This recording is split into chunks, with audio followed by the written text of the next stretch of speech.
undang-undang yang mengatur yaitu KUHP, atau mungkin di sini yang kita tegaskan lagi adalah pasal 372 ya, atas adanya penggelapan barang atau aset ya. Ibu bumi popo angkoso, mangku bumi mangku angkoso, ingsun ngadeg setengah jagat, manunggaling kawula Gusti.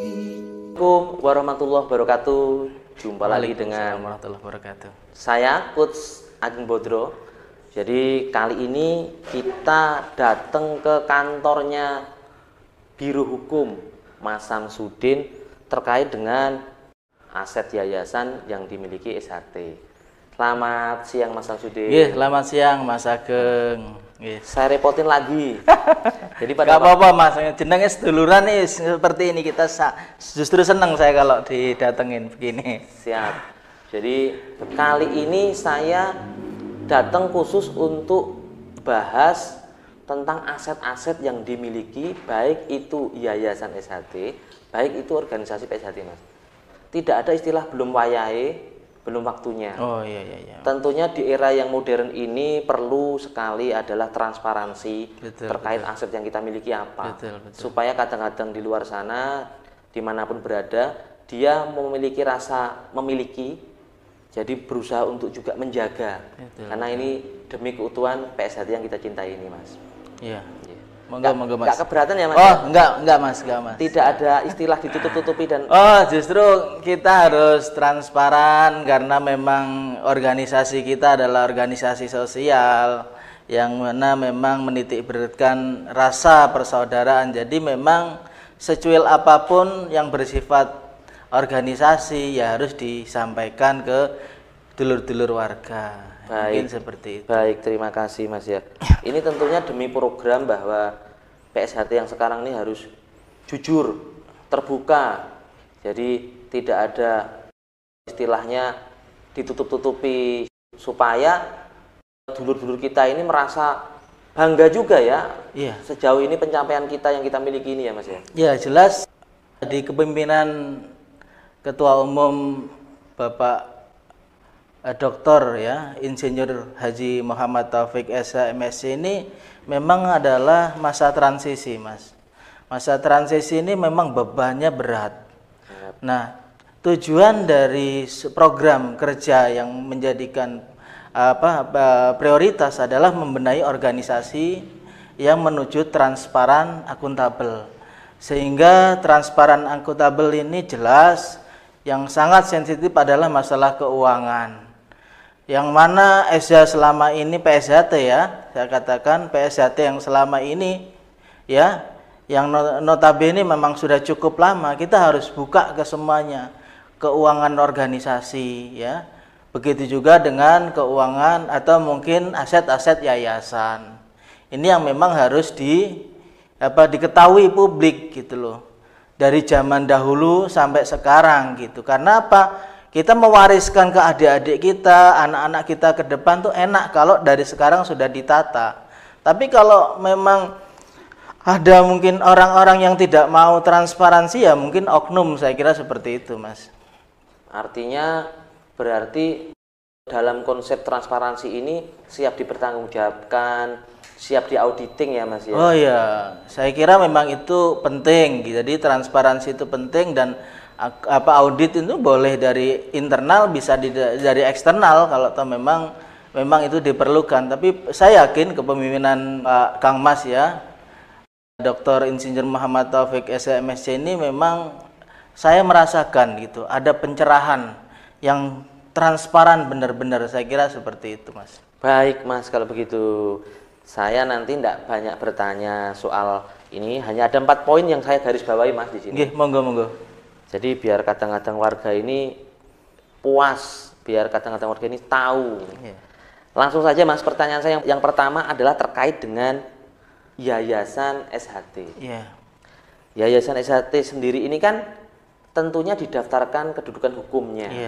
kemudian ada ketuanya, ada anggotanya yang mengelola semua aset-aset yayasan. Iya, betul. Nah, ini secara struktur organisasi itu yang diakui dan yang betul siapakah pengurusnya, siapakah ketuanya, Mas, yang diakui oleh negara ini?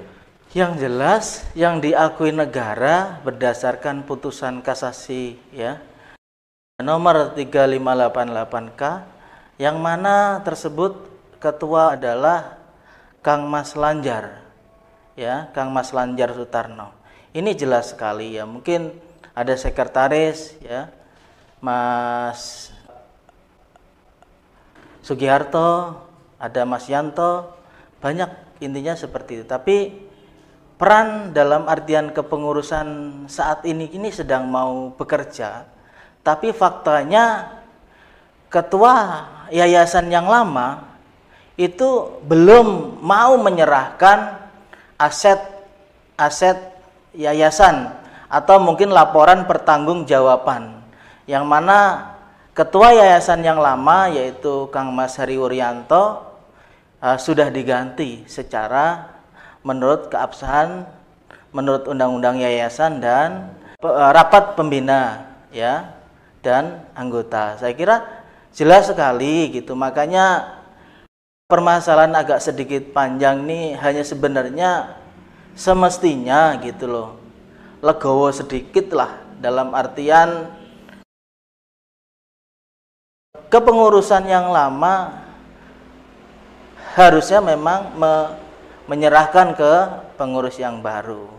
Makanya dikarenakan secara persaudaraan kita tempuh ya, mohon maaf sekali lagi, bersurat, bahkan saya sendiri saya datang ke Mas Hariwur ya, Mas Hariwur ke kediamannya, bicara dari hati ke hati, ya memang tidak kita dapatkan. Makanya salah satu cara untuk mendapatkan sebuah keadilan yang mana-mana adalah aset ini adalah aset yayasan SHT, patut diperjuangkan dan dilaporkan oleh Kang Mas Lanjar ya di Bareskrim dan dilimpahkan di Polda Jatim, dan saat ini sudah ada penetapan tersangka.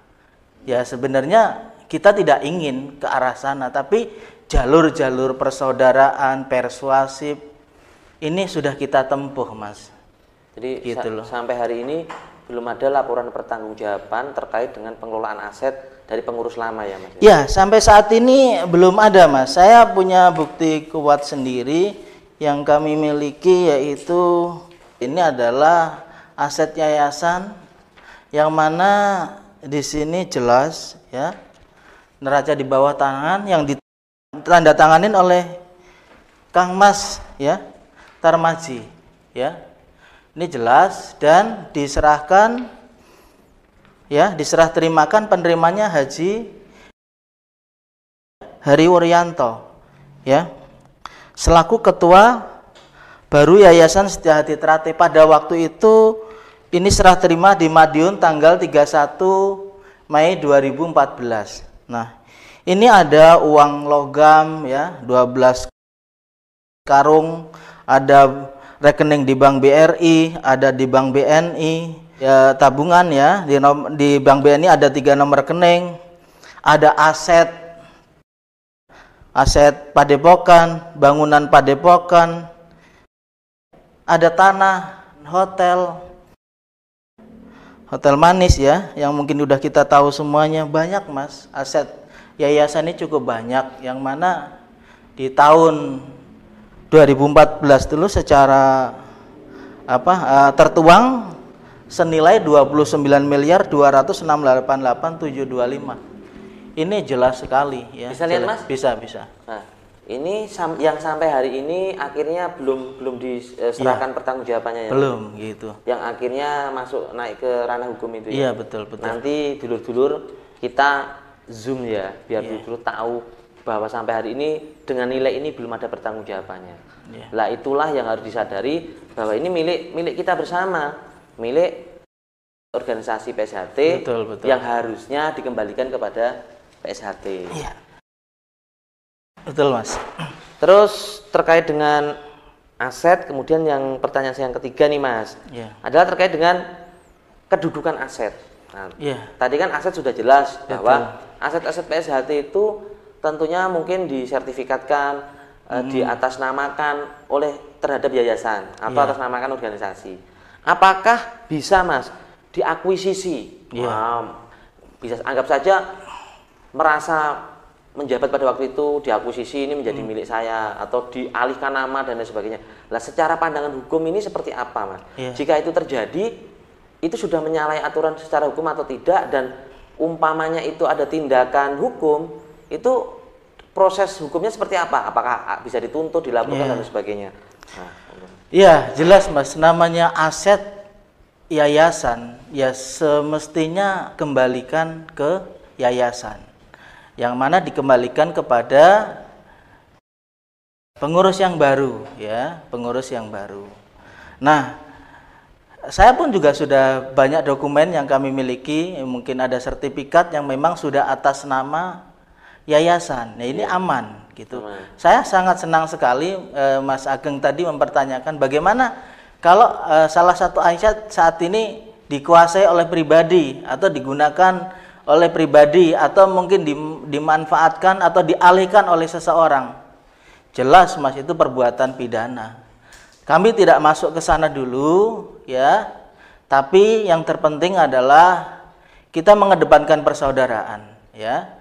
Bagaimana laporan pertanggungjawaban yayasan yang selama ini harus diserah terimakan kepada pengurus yayasan yang baru, yaitu yang ketuanya Kang Mas Irjen Pol Purnawirawan Lanjar Sutarno ya. Mungkin beliau yang punya kewenangan sebagai ketua ya, yang sah secara undang-undang gitu, punya legalitas jelas gitu.